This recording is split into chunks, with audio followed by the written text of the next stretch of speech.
Oh, what is the upskis, everybody? Welcome back to another episode of the GXGamerCast. We're on episode 163 of my little gaming show where once a week I just has to talk about video games, whether they're new video games that I'm playing today, old video games that I grew up with, it doesn't matter, video games. And today, a little bit of a change in the programming. I was going to do an episode on PlayStation trophies, but I beat Ishin, Like a Dragon Ishin, just moments ago, so I was like, fuck it, it's fresh. I love talking about Like a Dragon, Yakuza series, so I'm doing an episode on it, so we're gonna do the trophies next episode, but right now, we're gonna be doing an episode on Like a Dragon Ishin. We're gonna do a review on that and talk about this game, but before we get into the review, let us discuss what I've been up to over the last week or so. As I always encourage you, the viewer, the listener, let me know what y'all been up to. What games are you... It's October now. Oh my goodness, I love October. Spooky season is here, so what are the spookiest games that you're playing this October? Let me know what's the scariest game you've ever played, and especially let me know, let's talk movies, what's the scariest movie you've ever watched? Hit me with it. Hit me with all your scariest movies. I need to know. I need more horror movies in my life. So let me know. And which horror movies are you planning to watch this October? I'm planning to watch a bunch. I have a few on my list. I already watched one, and let's talk about it. So up first, the first horror movie that I watched in October was The Substance. Oh, buddy, come over here. Let's chat. Let's chat about this. So The Substance, starring Demi Moore, my girl. Oh, excited. I've had this movie on my radar ever since it came out. Sounded very interesting. Just my type of movie, I guess. But this movie really kind of beckons back to like the 80s practical effects. I described the movie as gooey to a friend of mine at work, so it's a little gross. Great practical effects, but this movie is about an older female lady, Demi Moore, and she's a little bit past her prime in the television business. So this executive is like, oh, you're fired. So Demi Moore hears about this substance that can change your life.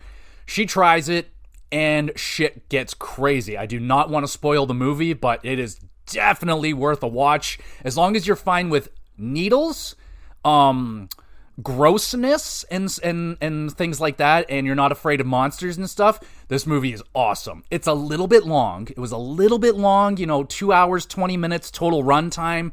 A little high for me, and it did kind of, I'm not going to say drag, but it definitely felt like it overstayed its welcome a little bit with the length, but the finale was awesome. It gets a little silly towards the end, which I was all about. I love when my horror movies get really silly, and the practical effects were... I'm not going to say it's like the best in the world, but I'm just happy to see them. Like, I am just so happy that it wasn't all computer generated stuff. Like, they actually did some practical effects, and they were great. Some laughs in this movie as well. I had a couple of some fight scenes in this movie that made me laugh quite a bit. So quite good there. The performances were excellent from both female leads in this movie. Both of them were fantastic. Demi Moore just... Damn, dude, she crushed it. She was fantastic. Great movie. Absolutely great movie. A little bit long, and if you don't like needles, probably stay away from it because there's a lot of like needle stuff going on. My only flaw with the movie, it's a small thing, it's a nitpick, but so she gets this substance, and it's quite a complicated system. She's got syringes and fucking needles and capsules and fluids and all these freaking things, and no instructions. Zero instructions on how to use any of this. She just goes at it like she's done this a million times. I'm like, all right, now you're getting a little bit silly with that shit, but not a big takeaway at all. 8.5 out of 10. This is one of the better movies that I've seen this year, and yeah, absolutely lived up to the hype for me, so that's good. So check out The Substance. That was on Paramount Plus, so go check that one out. It is definitely worth a watch. Speaking of watch, I started re-watching Dan to Dan because season 2 was out, and I'm like, I kind of blew through Dan to Dan season 1. I'm like, I remember the beginning of it, but I don't remember how it ended, the first season, so I'm rewatching it now. I'm on the final episode, and I'm going to be going into season 2 next week, so that is going to be excellent. Great show. Great little show. It's so goofy. I'm going to steal your banana and your banana organs and all this. It's a weird show. It's definitely not for everybody. Like, if you're not an anime fan, it's kind of anime. Well, it is anime, but it's like kind of like really anime, you know what I'm saying? So it's a little bit goofy, it's silly, but I like it. It makes me giggle. There's a lot of funny faces and funny moments in the show. So if you haven't checked out Dan to Dan, it's on Netflix, so you can check that out. Season 2 is out now as well. So, and it's an easy watch. They're 20 minutes. You can get through the first season. It's 12 episodes. So 20 times 12, everybody. Good job. You got it. At a boy, girl, whatever. Doesn't matter. All right. So Dan to Dan, rewatching that.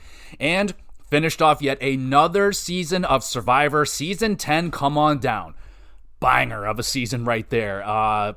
So this one was really interesting because, so in pretty much every Survivor, there's 2 tribes, and they go up against each other.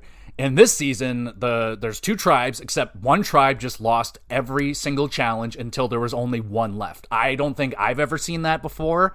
So it was really funny just watching this tribe slowly diminish, and they're losing it, man. Like, their confidence is going down. They're losing challenge after challenge. They can't win anything. They're not even winning reward challenges, and they're just going down and down. Then it ends up being just the final 2 in this tribe, a guy and a girl, and an epic showdown between those 2. That was awesome. And then they get the merge. Everyone's together, and my boy Tom, the fireman, the New York fireman, you know what I'm saying? I don't think that was a New York accent at all. I don't know what I was doing there, but I tried. So, homie wins it, the fireman. He was a great dude. I will say, so at the, before they do the final vote to vote the winner of the show, they do like, basically a roast. Like, they have the jury, all the people that have been eliminated into the jury, and each one of them gets to go up and talk to the final 2 contestants and be like, why do you think you should win? And this season in particular, vicious, holy jumping, especially on the other finalist, the girl, she just got ripped apart. They're like, you're just a terrible person, you're a pathetic loser, you did nothing, you suck, go fuck yourself, like. And she's just sitting there flabbergasted. And I'm like, I felt sorry for her, man. Because, like, that was one of the more vicious final tribal councils I've ever seen. And I tend not to like that part of the show, the jury just roasting them. But this was kind of entertaining. It was very, very mean, but it was enjoyable. And a very enjoyable season of Survivor was season 10. 8.5 out of 10 for that one. And in terms of video games, been rocking a lot of Ishin. That's pretty much all I've been playing this week. Haven't had a lot of gaming time because of work and shit, but getting in Ishin, obviously I played it enough that I got it finished this, when did I start playing it? Like 10 days? Not that, like, didn't take me that long to get through it. It only took me about 30-ish hours to get through the game, and I only got 25% completion on it, so it's a big game. There's a lot to do in this game, and we'll break all that down. And other than that, all I've been playing is Pokemon Sun, just a little bit of Pokemon Sun. I also downloaded a demo. I could not fucking tell you the name. Hold on, I can tell you the name of the game. It's very Japanese, so excuse my pronunciation, but Taiko no Tatsujin. It's like a drumming rhythm game, so I added that to the list for the rhythm game episode I will do at some point. I swear I'm going to do it. There's just some more rhythm games I want to play before I do that episode. But other than that, played a little bit of that drumming thing. It was something. And let's talk Hades 2 for a moment here. So now that I'm done Ishin, I don't have a big game on the go. I think I'm going to fill it in with Hades 2. I haven't made the purchase yet, but if there's so I'm planning on buying it for the Switch 1.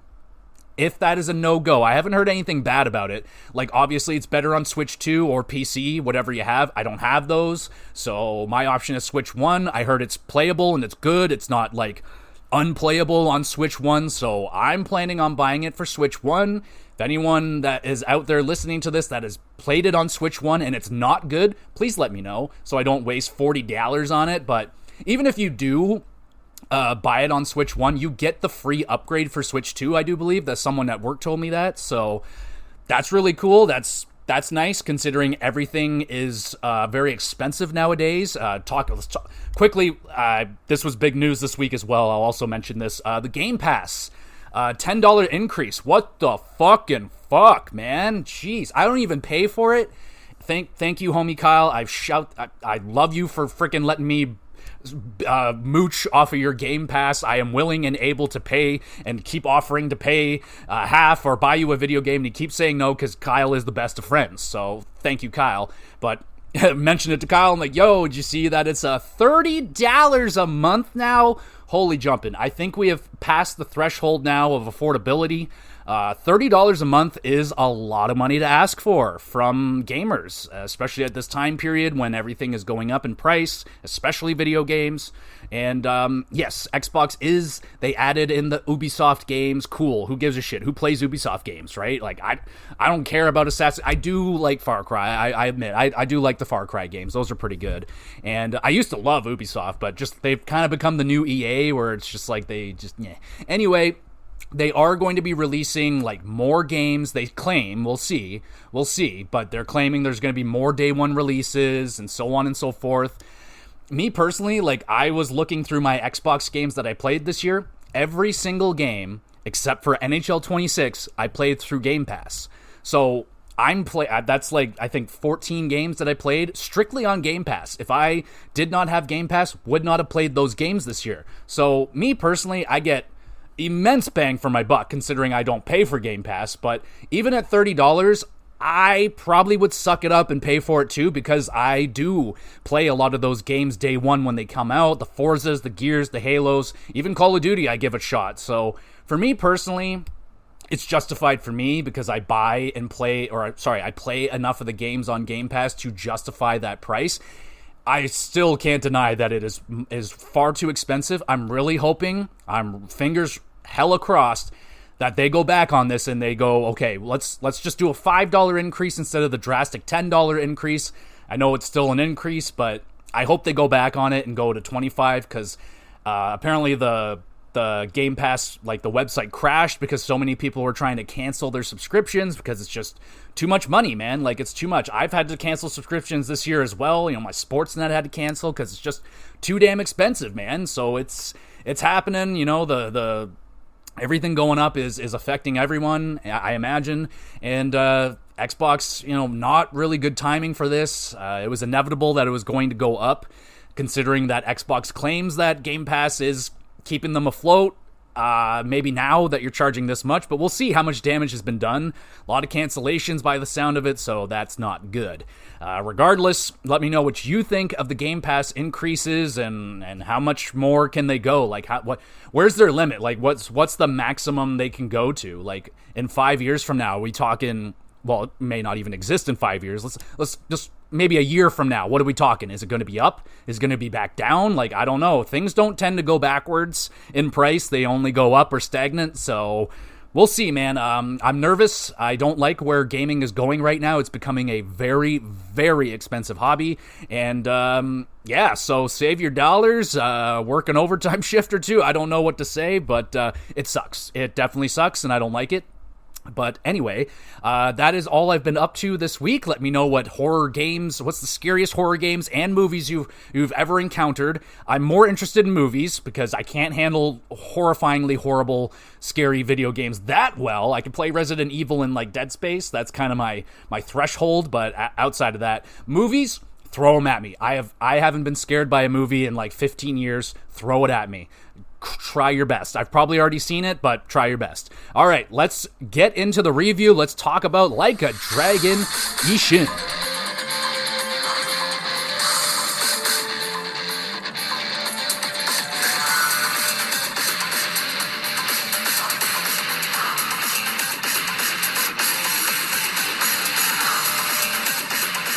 Oh, baby, let's get into it. I believe this is my fourth Yakuza series game that I've reviewed on this podcast. I think I did Kiwame 1. I'm damn sure that I did, Like a Dragon, not Infinite Wealth. It doesn't matter. I've done a bunch of these games, and I'm still pretty new. Well, I guess now I'm a veteran because I've just beaten my fourth game in the series, but Still, there's tons of these games, the Yakuza games. They've been around since the PS2. I think 2005 was the first one that released. And I've always been interested in this series, even all the way back to the original one on PlayStation 2. I was like, oh, that looks pretty cool. And I've never gotten around to playing a Yakuza game until like 2 or 3 years ago. Played my first one. Really, really liked it. There were some things I didn't love, especially the combat and some of the enemy designs and just how fucking hard they were sometimes. Anyway, I had some problems with Kiwame 1. Have not gotten to Kiwame 2 yet. They just announced Kiwame 3, and that's just coming out. Like, I think it's out or coming out really, really soon, so very excited for that. And in terms of the actual Yakuza series, I think they're up to Yakuza 7. So yeah, and they're now starting to remake them all, which is fantastic. They have a separate series now, Like a Dragon, and that is the game I'm reviewing right here. The second game in the Like a Dragon series, and that is called Ishin.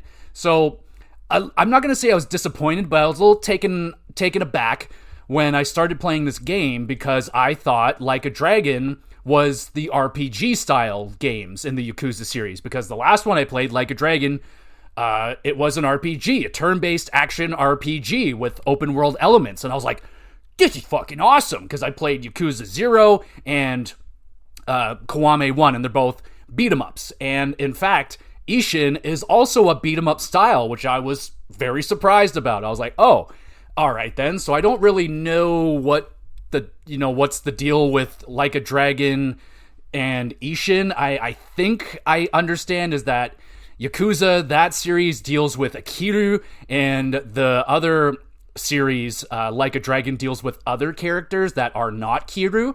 So that is what I have gotten out of it, out of the 4 games that I played, because you're Ichiban in Like a Dragon, and then this one, you're Satomura something. I have his name written down, but I don't have it on me right now. But regardless, this is in fact a beat-em-up game, and with open world elements. So not quite as open world as like a Grand Theft Auto, but there's a world here in Japan. This is set in 1800s. That's kind of the big difference about this game from the other ones. All the other games, they take place in modern Japan. This takes place in the 1800s Japan. I think it's 1860s, maybe 1870s.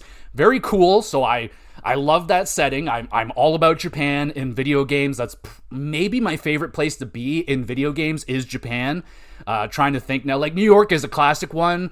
I mean, DC and Fallout, that was a good time, but in Boston and Fallout 4, that was also a good time. But if I was making my own video game, I would probably pick Japan, because I think it's just drop dead gorgeous. I love Japan. Never been there. Would love to go one day. But yeah, anyway, this is a beat 'em up. So if you don't know what a beat 'em up is, it's pretty straightforward. You're doing a lot of button mashing. You're doing combos. Kind of think of like a lighter version of a Devil May Cry. The action combat is not as hardcore. The game itself is not as hard as a Devil May Cry. I'm not going to say it's baby's first open world game, but it's got a little bit of challenge for a video game. We'll go with that. So anyway, you are Sakamoto Ryoma. Basically Kiryu in the 1800s setting. He looks the exact same as Kiryu, except he's got longer hair, and yeah. But anyway, you're a low-ranking samurai looking to change the social ladder.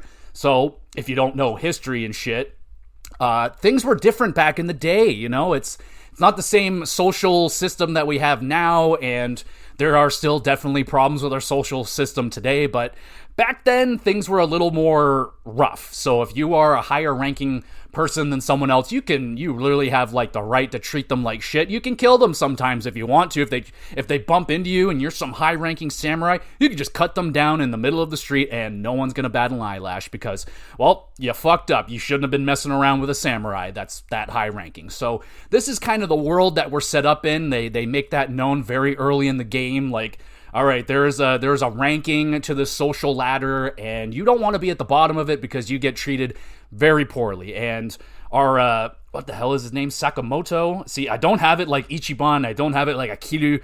Sakamoto. It is Sakamoto Ryoma. So you're not on the bottom, but you're not on the top. So anyway, you are tracking down a mysterious mass murderer who shows up in your place and just starts killing everybody. And he's masked, so you can't see what his identity is. All you have to draw from is this dude's sword style. Like, he has this very unique style with his blade and his katana, I should say.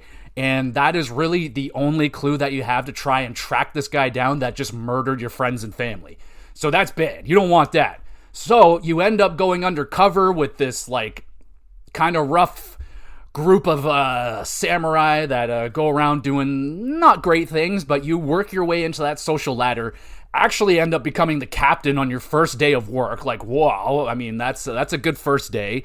Big old promotion on your first day. So now you're trying to lay low. You're actually going under a different name now. You're fucking undercover, man. You're like, what do you call it? A secret agent. And you're trying to figure out who in this group, because there's a lot of guys in this group and they all use that sword style. So you're trying to figure out who is it, who has that feel, because you get to fight this guy and you get a feeling for what he is, and you start fighting other samurai with this sword style. You're like, nah, you're not as reckless as the guy that I fought with the mask, or like, nah, you're not as aggressive, you're not as good, you're not as talented, so on and so forth. So that is the basic concept of the game. I will say it did draw me in. It's a very cinematic game.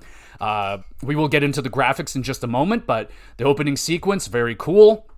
And I liked it. It drew me into the story, the characters. I was a little taken aback because I guess we will get into the graphics now. There are a ton of reused assets in this game. Not necessarily a negative. It's a smart way to be able to release games on a regular basis. I feel like these Yakuza games are coming out like at least one a year, one every other year, or like 14 to 16 months, something like that. They come out on a regular basis, and there's a ton of these games, right?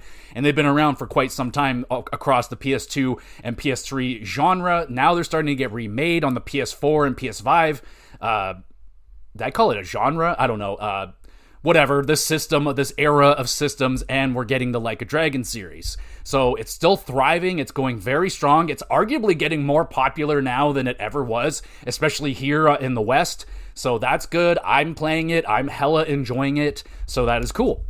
So let's discuss the graphics. Like I said, reused assets, not really bad. Like, I kind of giggled at it because you're just like, oh, these are all the dudes that you know from the Yakuza games. Like, there's Kiryu, there's fucking Mojima, there's all these guys. There's the bad guys are all the same. They just all have like slightly longer hair, like a ponytail. And obviously they're not wearing like fancy suits. They're wearing proper attire for the time frame, so that's all great. They nailed that. The setting of this game, the look of it, the feel of it, just, I mean, I can't, I don't have any clear examples. I never lived in 1800s Japan. That's just impossible for me. So until we get a Back to the Future time machine, I can't go back there and experience it and be like, oh no, this is truly accurate. But I imagine this company that makes these games, I wish I had their name, but it's very Japanese, and I'm not good at Japanese, so I forget it. But I love this company that makes the Yakuza and the Like a Dragon series. They're awesome games, and they look great. I believe this is running on Unreal Engine 5, which again, it's a very overused system, but it works. It's a good system. The games look good. It's easier to make them, so I understand why they're using it, and it looks really good. The character model's very detailed. The lighting is on point. The setting, like I said, is very, very nice. It doesn't look out of place. You're not seeing like electronic light up neon signs like you generally do in a Yakuza game, which is great. But this game still pops. Lots of colors, there's a lot of wood. Not a lot of buildings have a lot of color, like that pizzazz of the neon lights that the Yakuza series has, but still a very good looking game. Character models especially very, very good looking, very sharp, and I like that. And I also like how the game runs. The performance of this game was very, very strong. Only one time did I have a little bit of slowdown. I mean a little bit. And that was because I did a very big lightning freaking attack with a whole bunch of enemies on the screen. And yeah, there was a little bit of slowdown right there. I did play it on PlayStation 5, so there is that. Ran great for me. I didn't have any performance issues, no game crashing, no weird glitches, which are generally common for kind of open worldy games. There's usually some weird shit going on, like people glitching through each other, glitching through walls. I don't know, like their face is gone for a second or two. The what do you call it? The T-posing. None of that.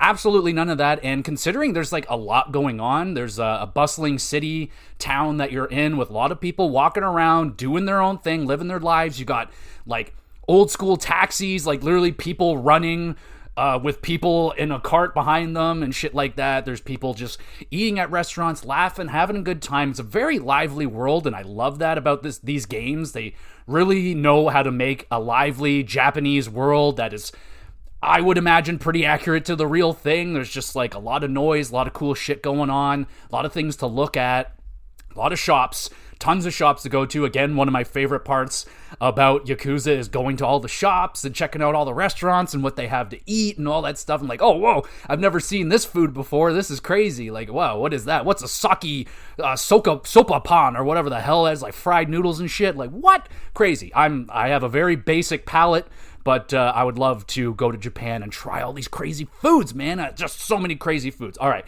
going off on a tangent about food, but graphically, performance-wise, this game is fantastic.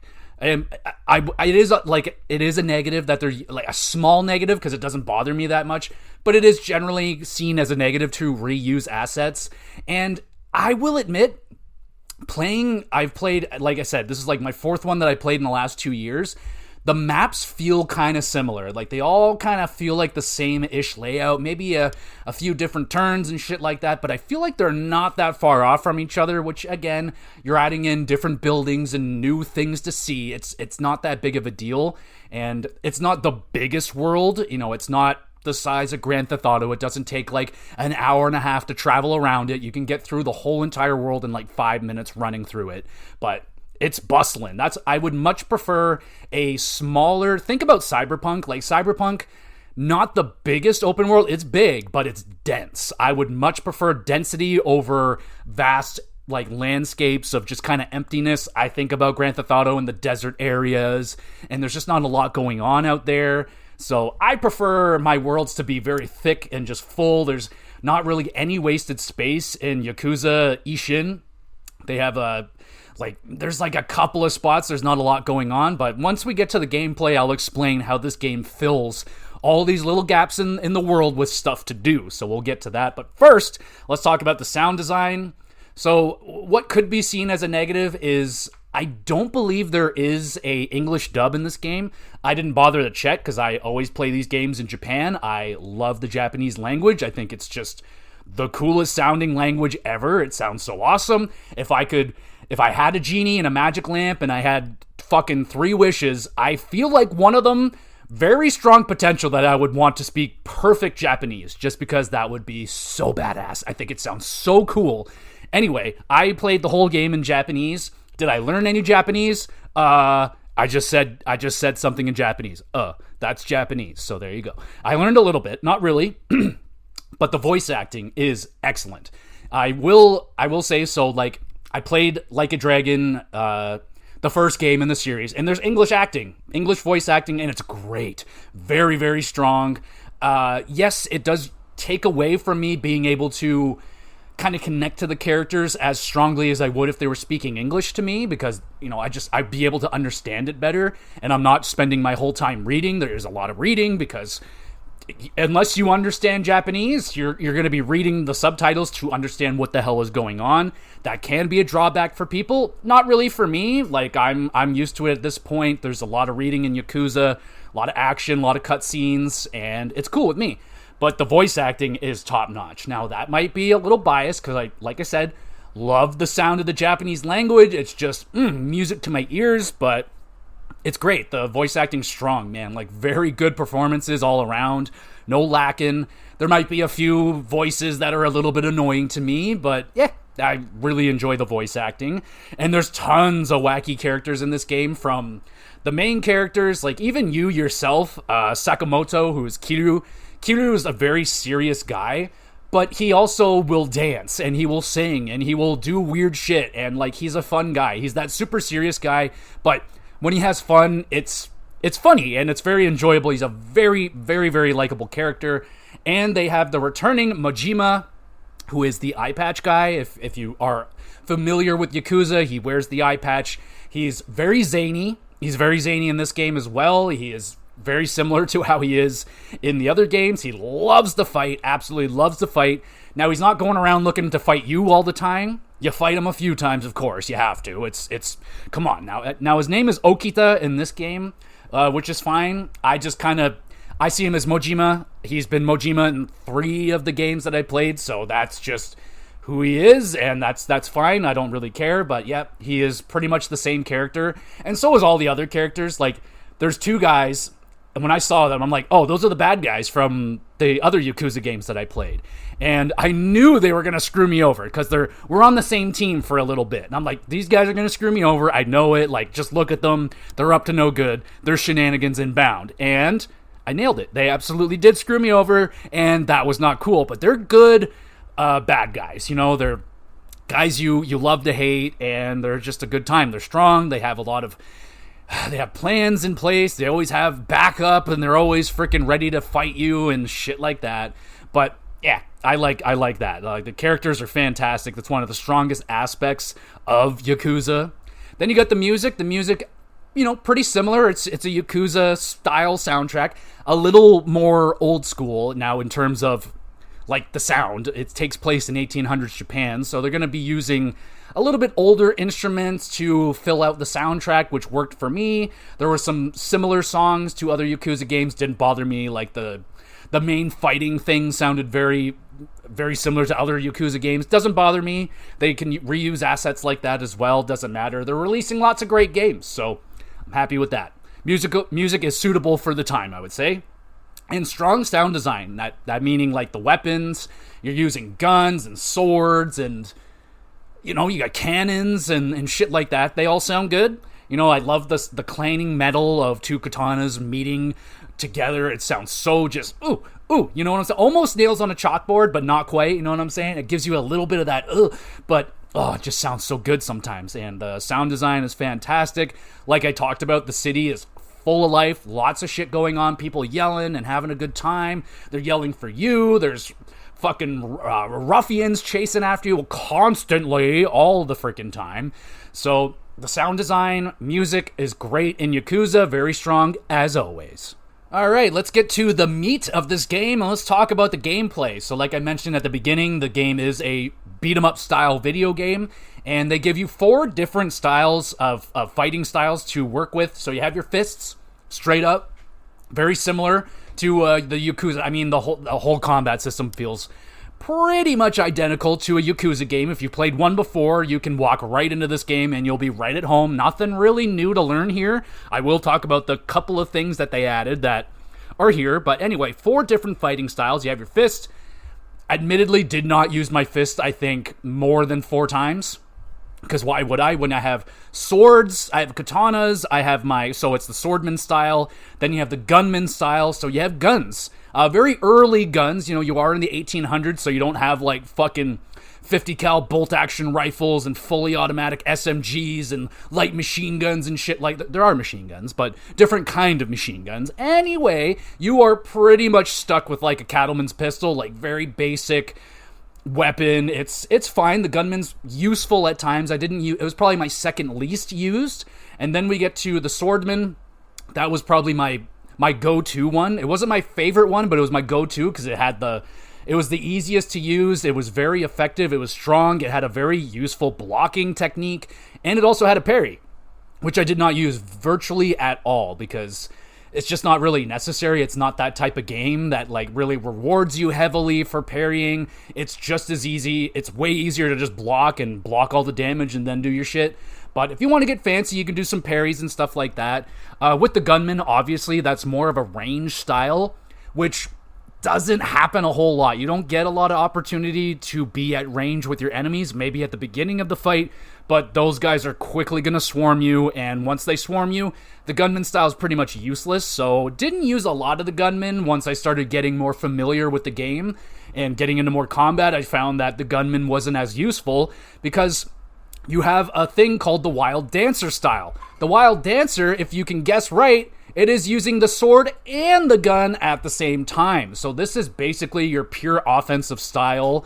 There is no blocking. You can dodge. That's the only way you can avoid damage. All the other ones, they have a block. They have like a rolling dodge, get out of the way. With the dancer, you just do like a spin move. It's very fancy. It's very flashy. It's very nice, and it's a very fun style to use. Like, you start spamming the circle button, and you start spinning. You're spinning around with your sword, and then out of nowhere, you just shoot off like 6 bullets in a circular motion. You shoot everyone in around you, and it's like, damn, son. Like, I was getting big combos with my wild, what's it called? The wild dancer style, because you can just pull off huge combos with it, pretty much unstop, and you can just keep spinning and spinning. It's very fun. It was definitely my preferred style, but when shit hit the fan and I needed more defense, I would generally be going to the swordman style. Like I said, most effective for me. But what I noticed right away is that this game feels exactly the same as any other Yakuza game that's using the beat 'em up style. Feels the same. It's kind of repetitive. It feels good. Like, it feels good. It's not a bad fighting system whatsoever. It's just, these games aren't necessarily, it's not really my favorite thing to do. The button mashing, I was never big on those old school ones, like Fist of Fury and Streets of Rage and stuff like that. Never really played those games that much, because I just found them kind of redundant. Like, just going here and I'm tapping this button, tap, tap, tap, tap, tap, and just doing the same thing. But obviously games have advanced now, and now you have this huge skill tree. This skill tree is ridiculous. You have 4 of them for each fighting style, and it's like this big circular freaking thing, and there's like fucking 50 unlockable abilities on each one. Now, generally, most of your upgrades are just like, I get more health, I get more attacks in my combo, my attacks are stronger in general, things like that. Then you get like the more zany things, like, oh, if you get a guy pinned up against a wall with your heat gauge maxed out to 5, you can do this special attack. And like, that's going to happen maybe a handful of times. Like, you're not going to get in that situation very often. More than likely, you're mashing that square button, you're mashing that circle button, you're just hack and slashing your way through all these enemies, and you're done with it. It's not very hard.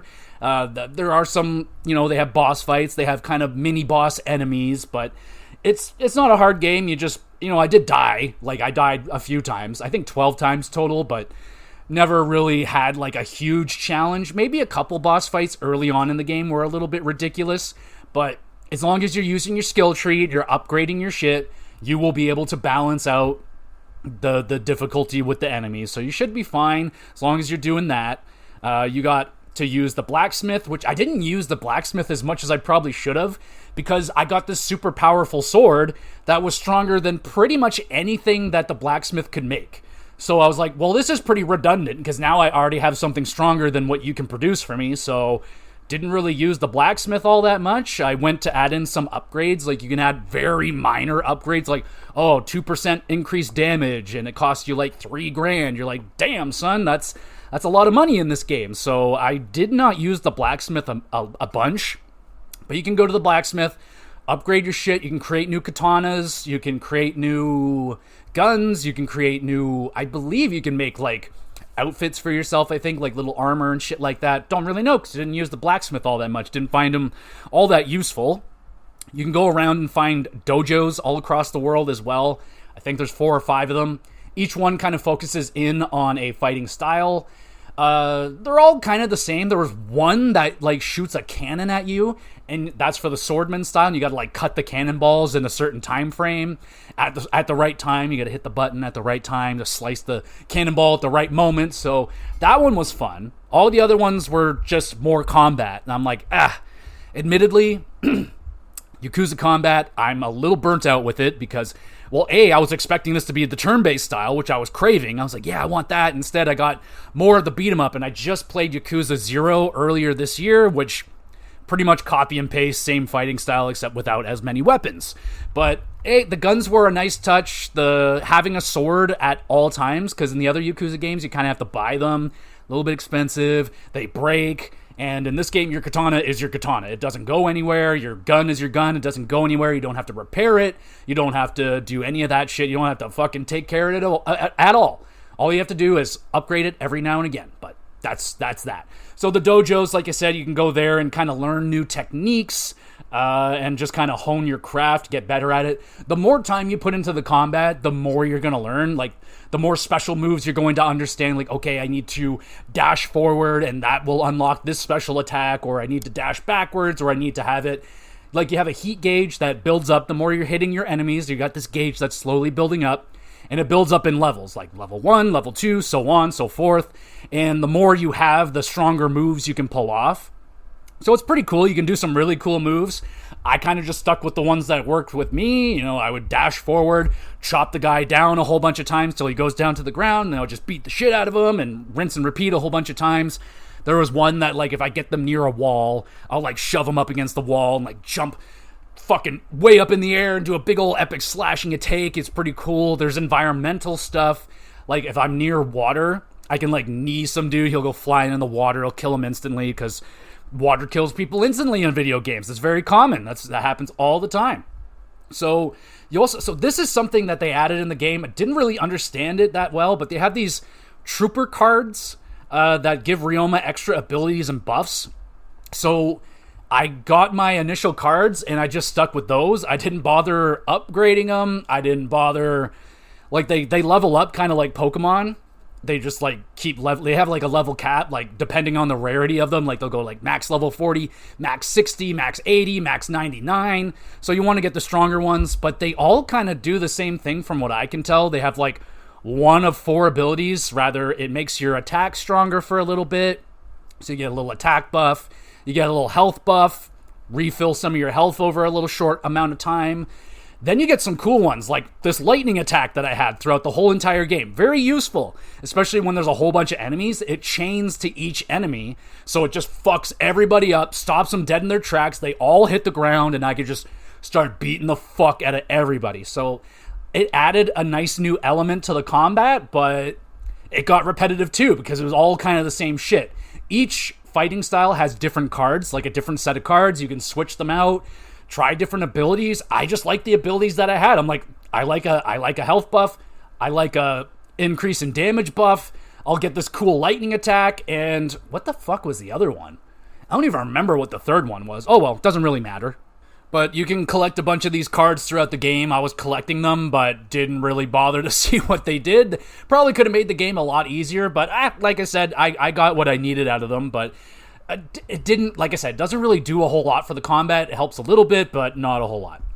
So outside of the combat, what the hell are you doing? So you're completing the main storyline missions, basically assisting Ryoma to discover the assassin. You're infiltrating this Shinsengumi, I think that's the name of the group that you've entered into. So you're trying to stay low. You're trying not to cause, like, too much distraction and get people onto you and stuff, even though it seems like they're onto you from the beginning, and they are. They absolutely are. So like I said, there were boss fights in the game. Some of the early boss fights, I was like, holy crap, I'm doing, like, such minimal damage. And that's when I started, I had to start doing more upgrades and actually, like, paying attention to that shit, because I was doing absolutely nothing. So had a little bit of difficulty with some of the boss fights, just how long it took me. Like, they weren't hard. It's just there's so much health. So it took me a while to take down some of the bosses, but they're fine. They're well balanced, I thought. But the best part of the game, well, I prefer these missions over the main missions, and that's the sub-stories. And there's so many freaking sub-stories, man. I don't even know how many there are. Probably over 100. Like, there are a lot of things going on in this freaking city, this town, whatever the hell. And they are wacky.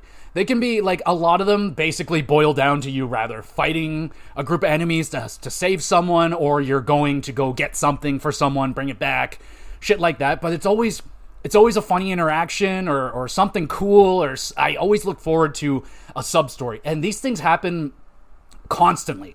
You can turn a corner, and there might be a group of people standing there. You're like, what the hell's going on? They're all dancing and shit. And you're like, what the fuck is going on? This cool little dance they're doing.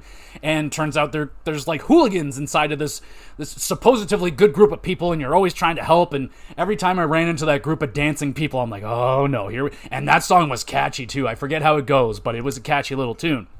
But there's so many, and some of them are like they're not gonna. Sometimes you turn a corner and you're just in it. All of a sudden you're sucked into this sub story. sometimes you kind of have to pay attention, look around. You might see like a speech bubble be like, oh, hey, did you hear about this? You stop, you turn around, you might see a couple of guys over there in the corner talking to each other. You see a speech bubble over them, you're like, oh, maybe they got something to say. Next thing you know, you're in a sub-story, and you're doing something cool. And there's, like I said, there's so many of them. I wrote down a few that stood out to me. There's this hungry sumo you gotta feed him, and he just sits in the middle of the road blocking, like, really popular lanes of traffic. Like, hey, I want to go through this, a shortcut to the other side of town. Like, I want to go through here, but there's this hungry did I call him a samurai?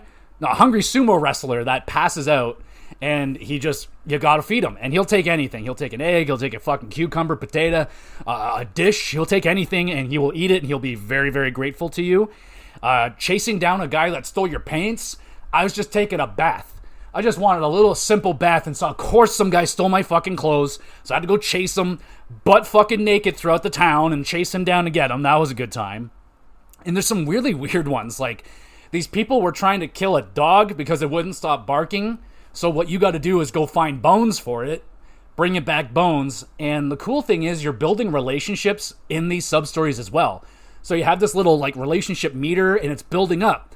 So you have to go back to the dog multiple times, feeding it bones, feeding it another bone. Okay, another little piece of the story. You show up one time, now there's like a group of people around the dog. They're about to kill it. You're like, what the fuck? Not on my watch. So you take the dog and you keep it as a pet. I'm like, oh. And that is a satisfying sub-story. Like, that is the payoff. There's always a good payoff with the sub-stories that you put dedication into. You put the time in. Like, there's this little kid that I walk by all the time. He's addicted to vegetables. All he wants to do is eat vegetables because his parents won't give him any vegetables. So every time I walk by him, he's like, please, mister, give me some vegetables. I'm like, oh my gosh. Okay, fine. Here's a potato. Eat the potato. Is a potato a vegetable? I think it is. But yeah, I gave him a potato, gave him cucumbers. I don't think a cucumber is a vegetable. It has seeds in it, so it is a vegetable, right? I forget. I don't know. I need to go back to school and learn some shit. Anyway, that was a fun submission. What other submissions do we have here? Like I said, a lot of them just end up being fighting. But, oh my goodness, you got to help this fisherman that can't fish. And he's been fishing for 5 freaking years. And he hasn't caught a single fish. So you're constantly helping this guy. Every day you see him, he's just like, oh, please, mister, give me another fish or my wife, she'll be mad. I'm like, oh my God, here, take this fish. But, like, who hasn't heard of, okay, you give a man a fish he eats for a day. You teach a man to fish he eats for life.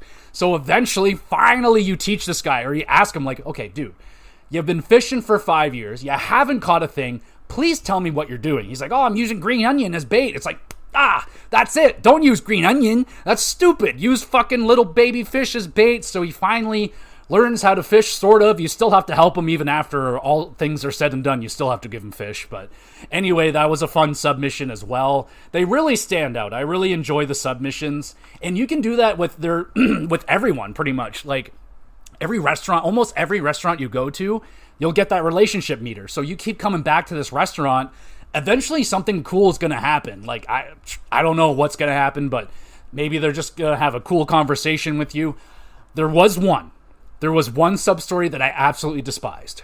And it was this little old lady that would not shut up. And I know the irony of saying that as I sit here rambling on about a video game for over an hour and not shutting up. But she wouldn't shut up. And it's just, she literally talked for, in real life, like 10 minutes. And I'm just hitting the X button, like skip, skip, skip, skip. She's still going and going and going. And I had to go back and talk to her like 3 or 4 times. The stories kept getting longer and freaking longer. And her whole thing is that she talks so much, she scares all of her friends away. No one likes her. She's this laughing stock of the town because she can't shut the fuck up. So that one was annoying. All the other ones, though, they're pretty damn fun. And there are so freaking many of them. Like I said, you can turn damn near any corner, any place that you think you like. I look at the map, I'm like, oh, I haven't been over there. Go over there. You better believe there's going to be a submission or 2 over there. Like, there's just, that's what they fill the world with. There's just, I swear there's over 100 sub-stories. I barely scratched the surface of this game. When I finished the game, 25%. That's it. There's so much to do. And it's not a Yakuza game if it doesn't have mini-games. So let's talk about some of those mini-games. I will admit, the minigame selection because we're back in like 1800s Japan, they're not going to have batting cages. They're not going to have the arcades. They're not going to have bowling. They're not going to have shit like that. So it does draw back a little bit from being in an older era. So you have the normal things. You got tons of gambling. I didn't do any of the gambling because I don't understand it. I understand like Western gambling, but I don't know how to play like Soji or any of the Japanese games. I don't have the brain capacity to learn that shit.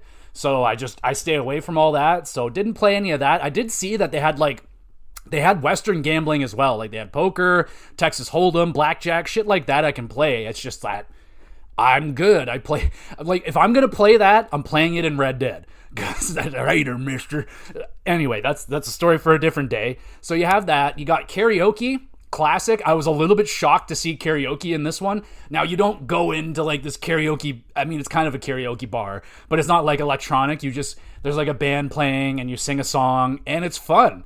I just recently played Parappa the Rappa 2, and the first song that I played in Ishin was harder than all the songs combined in Parappa the Rappa. Was it all that hard? No, not really, but I found it interesting that it was harder than I played a whole entire game, and I got to the last song in Parappa the Rappa. I was like, oh, that wasn't very hard at all. That was like a very mild challenge. And then I was playing Yakuza right next to it, and I was like, damn, this is harder, and this is just a little mini game. Like that, I found that rather entertaining. But so you got the karaoke, which it's fun. You're just hitting the button prompts, square, triangle, whatever you got to hit on time. Then they have dancing. So the dancing was pretty fun. You got to use like the face buttons again, and you're just kind of tapping in the motion. It's very entertaining to watch Sakamoto Kiru fucking dancing around like a silly man, but I enjoyed it. There's fishing, exactly the same as the last Yakuza game I played. You cast out, there's a bunch of fish shadows. You hope you grab. I caught a great white. Thought that was pretty interesting. Didn't have any bait. I used the lowest rated rod and I still caught myself a great white fucking shark. I was like, that's crazy. And yes, I did try to feed the great white shark to a cat. The cat didn't want it. So that's fair. That's cool. There's chicken races, pretty self-explanatory. What else was there? Was there more? I don't know. I wrote down all the ones that I had. That's all I got. There might be a few that I'm missing, but I'm trying to think. There's that cannon mini game. That's kind of a mini game. It's kind of fun. You also get cooking, so you'll get a house to care for eventually in this game, and you can go there. It's a little hard to find, but eventually I figured out how to get to the damn house.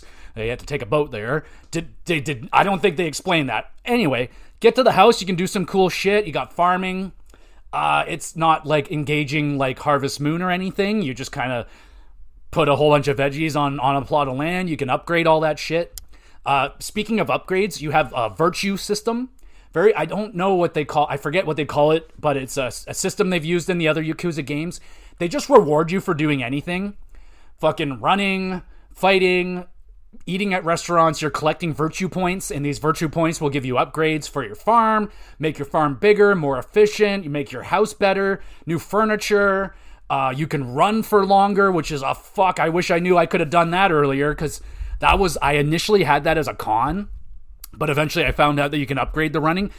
At the beginning of the game, you can run for legitimately like 3 seconds. I was like, this is not acceptable. This is not okay. You're fucking, you're constantly out of breath. I'm like, what the fuck is going on with this guy? Like, he's got abs, he's shredded, but he can't run for more than 4 seconds. Like, what is going on? With a fully upgraded running, you can run for like 30, 40 seconds, which is, you'll pretty much get you through like 3/4 of the map. So you're doing pretty good as long as you fully upgrade. It takes a lot of points, but you're collecting virtue points. And again, that's just constantly rewarding you for everything you're doing, collecting shit, talking to people, like everything, man. I'm telling you, everything you'll get rewarded for doing it. So it makes you want to do things. Like, I love going to the restaurants, eating everything, trying all the drinks, talking to people, see what they got to say, trying all the mini games except for the gambling and all that shit. So back to the house, you got the farming, so you can collect a whole bunch of vegetables, which you can use to cook meals. And the cooking is kind of a fun mini game. Depending on what you cook, depends what you do, but you're like dicing up vegetables, you're stoking the fire, making sure it's proper, and then you're feeding this nice lady that lives with you, and she's like your maid, girlfriend, I don't know what the fuck she is, but she's nice, and she takes care of the house while you're gone, but you can feed her and increase her relationship with you, and you get pets. I didn't get a pet till very late in the game, though, so didn't get a lot of time with the pet, and I only had one pet. You can have up to, like, I think 6. You can have 3 dogs and 3 cats, so that's pretty bad. And some chickens. Get a couple chickens over there, give you some eggs, so you can fucking, cooking with the eggs and shit. But with the pets, it's pretty simple. You come home, the pet will come up to you, and you interact with it, and just depending on its mood, it depends what you want to do with it. Like, sometimes it's looking for attention, so you want to play with it. Sometimes it's hungry, so fucking feed it. Pretty basic shit. But it was a very cute dog, and that was the dog I saved from being thrown into a fucking river to drown because it was barking. Like, oh my goodness, man. It's a dog. They're gonna bark. They all bark. That's what they freaking do. All right. So the other things you can do in this game, there's battle dungeons. Didn't do a lot of battle dungeons because it's just more combat, and there's enough fucking combat in this game, man. Like, let me tell you. So this is something I kind of have a problem with the Yakuza series, is that just running around in the world, you are constantly getting chased by ruffians, samurai. Everyone wants to fucking fight you. Every corner you turn, oh hey, there he is, go get him, and I'm like, damn, I just want to go this way. I don't want to get in a fight again. I just got in a fight. There's so much fighting in this game, and the combat is a little bit bland. It's kind of doing the same shit over and over again. I would call it one of the weaker aspects of the game is the combat. I get annoyed. I'm like, ugh, here we go again. Oh no, I gotta run away from these guys, or I gotta take this long way. I gotta take the long way now, and shit like that. But there's a ton of combat in this game. They do not shy away from it. There's, like I said, most of the sub-stories end in a fight. Most just interactions in general are gonna end up in a fight. Most of your main missions are gonna end up in a big fight. So there's enough fucking fighting that I felt no need to go into the battle dungeons and do a shitload of grindy dungeons, and just no thank you. Not interested whatsoever. Didn't need whatever it was giving me. I'm good. So I avoided the battle dungeons like a bad ex-girlfriend. Let's go with that one. Let's try that one out. And all right, so that is essentially the game. That's all the stuff you're doing. And yeah, if you played a Yakuza game before, you might say, that sounds like a Yakuza game. And my friend, you're right. It is. It's a very similar formula, but it works. Works for me. May not be everyone's cup of tea, but I love the setting.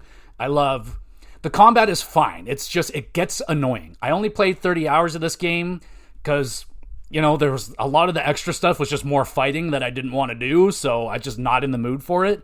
But anyway, let's talk about the finale of this game, because finales are important to me. It can make or break a game. So let me talk about the final sequence of this game. So this game has, I think it's 14 or 15 chapters you go through, and big shout out. Every time you finish a chapter, you start the next one, they give you a recap. Beautiful. Fucking, can everyone do this, please? Can everyone do this? Not all of us can sit there and play the game for 16 straight hours and beat it in 2 days and get the whole grasp of the story. Sometimes I go 5 days without playing a video game, and I have a lot of things going through my brain in those 5 days, and sometimes it pushes out the story of the game that I'm playing, and I don't remember what the fuck is going on, so a recap is very useful and very much so appreciated. Thank you, Yakuza, for doing that. Absolutely amazing. Double thumbs up for that, so that's amazing. Hell of a shout out for that. So please, more games do that. But I had a big problem with one of the final sequences in this game. So right before you go on your big final mission, which there's going to be a shitload of combat, and I mean a shitload of combat. We're talking 45 straight minutes of a lot of combat. What do they make you do before the final fight, you ask? Well, get in 3 mini boss fights, right? Are you fucking kidding me? I was pissed. I was not impressed. And you cannot skip it. You must do it. I looked it up. Could not skip it. There's no way around it. So I had to get in 3 boss fights. And I already spent a fortune filling up my inventory. Like, you can go to stores, you can go to medicine shops, buy medicine, buy food, you can buy weapons and all that shit. There's tons of shops to go to, pawn shops, weapon shops, general goods, all that stuff. It's all there, along with your restaurants and all the fun shit you can do. It's great living open world. All right. So they ask you to fight these 3 guys. Your 3 friends. Your 3 friends. That's the worst part. We're already extremely outnumbered. We're talking like 5 to 1, 10 to 1, 20 to 1. And we're like, yo, let's kick each other's asses before this final fight, and let's just do that. So that pissed me off. And it was not easy. They're not easy fights. They're pretty challenging, except for one of them. But the one guy in particular, he just blocked everything. He had an unblockable combo that I just could not get around for the life of me. It took me like 3 times to beat him. He was the only one that gave me trouble in this game. But that pissed me off. Thankfully, the final mission was dope. There was a lot of fighting, but it was pretty epic. I like the fact that, like, your friends get to run in with you. So you start, like, there's 4 of us. We're all battling side by side. And then one by one, they, like, say, okay, I'll stay back and I'll keep them at bay from here and blah, blah, blah. And you go on. And then you get the final fight. I'm not going to say against who because that's a spoiler. So I'm going to avoid those spoilers. But the final fight, a lot of good twists in this game as well. There's like 3 or 4 good twists. You're like, stuff like that. So really cool. I like the ending of the story. The final fight, very cinematic, badass. Katana v katana, just swing, swing, swing, just badass. Sekiro level of badassery right there. Maybe not quite that level, but it's around there. You know what I'm saying? Sekiro is a different animal. So I felt like they stumbled a little bit on the finale, but I think they stuck the landing mostly with a little bit of a trip, little stumble. But outside of that, I had a great time with this game. Let's go through the cons and the pros of this game. We'll give it a score, and we'll send you on your way. All right, the cons. The combat is so-so. It's very... If it's your first Yakuza game, you're probably fine. It's not going to drain you out that much. You're probably going to be really into it. This is my 4th Yakuza game, and it still feels the exact same as the other Yakuza games, except now we got the cards. Cards don't really do a whole lot. Like, they're fun, they're there, but doesn't do a whole lot aside from that cool electricity move. That's like the only thing I'm like, oh, that's really different. And there's like less, like in Yakuza games, there's like a bicycle on the ground. You can just pick it up, smash it over someone's head. They don't have that in this game. Like, you already have a weapon at all times, so they don't really have like weapons scattered about. So you don't have like those cool interactive moments when you smash a fucking bicycle wheel over a guy's head or drop kick him into a mailbox or shit like that. You don't have that in this game. So the combat, to me, is probably the weakest out of the Yakuza games that I've played. Maybe Kiwame 1 was a little bit worse just because the balancing in that game sucks ass. But the combat is so-so. It's not bad. It's not broken by any means. It's just, to this point for me, I'm burnt out on it. So it didn't really jive that well with the combat. Not the best minigame selections. Like, I did not like... Nothing like I love going to the batting cages. No batting cage. Love bowling. No bowling. No mini carts like the little slot cars, obviously. Like, nothing like that. No, they have chicken races, but they're nowhere near as in-depth as the slot car races. So the mini game selection's a little bit weak in this game. And for some people, no English can be a con for some. Wasn't for me, but I will put it down there because some people just refuse, like how some people refuse to watch movies with subtitles or watch a movie in a different language. Can be the same boat for people with video games. They don't want to play a game that's in pure Japanese. I don't think there's a way to change it. I didn't see it, didn't bother to try because I'm fine with reading Japanese. I find it a beautiful, beautiful language. So those are the cons. The pros. I love exploring this world, learning about the culture, seeing all the food, seeing how things are done differently over there, and the similarities to what they have over there to what we do here. We're not all that different, you and I. Lots of unique sub-stories, and I mean a lot. There's a ton of them. Some of them are mediocre. There's obviously going to be a dud or two in there, like the woman talking forever. And there was this woodcutting one that was a little bit annoying. Like, this guy wanted 300 pieces of wood cut. That's a lot of pieces of wood, man. Like, that was a little bit redundant. That was annoying. But there's a lot of really good ones too, and a lot of really good payoffs. So I like the sub-stories. Engaging main storyline and characters. I like to solve this mystery. And the twists along the way were well worth it. Lots of cool moments. Graphics look great. The sound design's there. The music is there. Voice acting, fuck yeah. It's a great game. Solid ass, great game all the way through. 8 out of 10 for Yakuza, or Like a Dragon Ishin. I would recommend it. Not a bad one to start with. A lot of people, when they talk about Yakuza, they say start with Yakuza 0. Yakuza 0 is it's the best of the beat-em-ups that I've played so far. I still like the Like a Dragon game more, the first one. I can't wait to get to Infinite Wealth now. But Yakuza Ishin, I say, is also not a bad entry point. It's a little bit dulled down, so if it's your first one, it might be a really good one to check out. It's in an older time frame, so I don't know. It might be a pretty good one to start with. It's not the pinnacle, but it's not the lowest one by any means. I would say if you're going to start with a Yakuza game, try out Ishin. You might be pleasantly surprised, and it's just going to make Yakuza 0 all that more better when you get to that game, because that game, for me, is the pinnacle of the beat-em-ups, but you be the judge. You play them. Let me know. Have you played any of the Yakuza games? Do you have any interest in playing the Yakuza games? It has become one of my favorite franchises since I started playing it. I adore them, and there's so many of them, so if you're looking for something to keep you busy, Yakuza might be the answer. So 8 out of 10 for Ishin. And there we go, everybody. Another episode done. Thank you so much for listening. You the best. You want to be even more of the best, though. Make sure you're reviewing and sharing the podcast around wherever you're listening to it. Drop a comment on Spotify. You can do that now.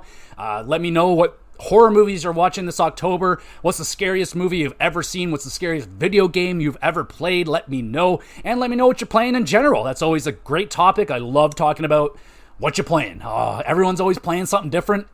Generally, I don't know. So that's always a good time. I also upload all these episodes to the YouTube channel, Gamer GX Videos. The links are in the description, so go over there. Subscribe on YouTube, please, and thank you. Even though I'm on a really cool subscriber number, 666, the devil. But anyway, I would like to get more than 666 subscribers, because I've been at that number for about 10 years now, so I would like to make some progress. Anyway, that would be greatly appreciated. In terms of what episode we're going to be doing next, I got the trophies, we got rhythm games, we got Silent Hill 2, and we got a mystery game that I just started playing, and there will be a review on that game at some point, more than likely. So there's stuff incoming. It's not all going to be spooky stuff for October. I apologize, but it's harder than it sounds to pull off. It was rather difficult to do it last year, to have 4 Halloween horror-themed episodes for October. I had to start in September to get that done. Had a late start this year, so I won't be able to get that done, so you're getting this Yakuza one in October. Is Yakuza a scary game? Absolutely not. It is not. It is not. But it could be if you're scared of Japanese language. It could be a scary game then, but anyway, regardless, you're awesome. Thank you so much for listening. We'll be back again with some more GX Plus Cast.